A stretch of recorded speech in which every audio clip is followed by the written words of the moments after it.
I remember, this is a crazy story.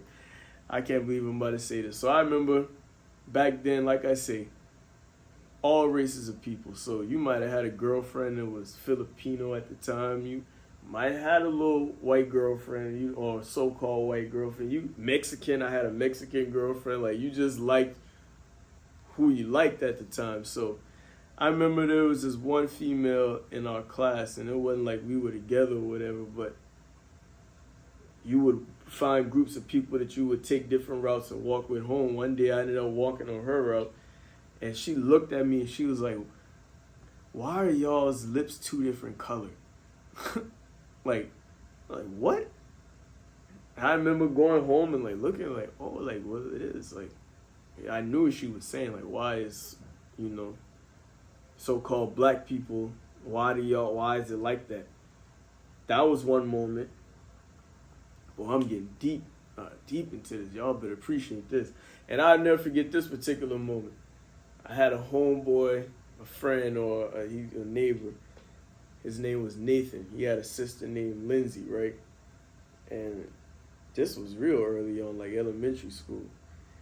Basically, me and Nathan were real cool, right? So Lindsay had a crush on me, and I had a crush on Lindsay. Let's just say that. And we would flirt, do whatever. And I think, even back then, the man thing to do is just to be like, what's up? Like, you sending signals. And at the time, remember, you don't make a difference in race. It's just who you like, whatever. So I remember this like it was yesterday. Because Nathan would come over my house to play basketball or play video games. That's just how it was on the base. Like, we just did that at each other's houses. They had a trampoline, so we would always go in their backyard, jump on the trampoline. So I remember this one day we was in the backyard of the trampoline. This is when it hit me, but after I basically was like, what's up? She basically told a friend, and the friend came, or however it happened, came to me and told me that she really likes me and she would want to be my girlfriend, but she doesn't know what her parents would say. So in previous videos, I told you how I reacted to like news and hearing my mother pass away, of kind of like stoic, like. But when I heard that, my whole being shifted, because I didn't show it now.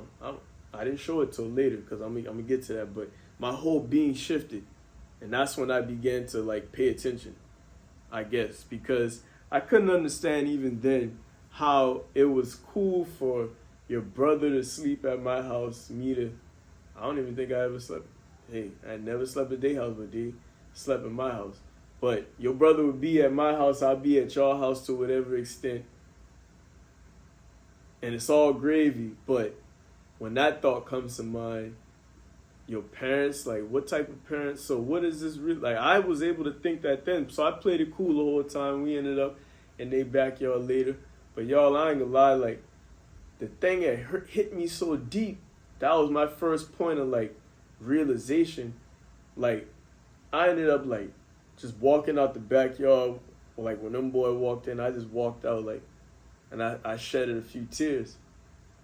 And that's when, Nathan and them like, yo, what's up? Like, what's going on? Like, and I don't know if I let them know or not, but it was things like that, like my early, like, welcome to the real world, I guess, moments of racism. And up until that point, like, we moved off the base and came to Maryland, Prince George's County. And I don't know if going to school on the base is like, I don't know if that's considered private school, but it definitely ain't all the way public, because yes it was, because kids that lived off the base came too.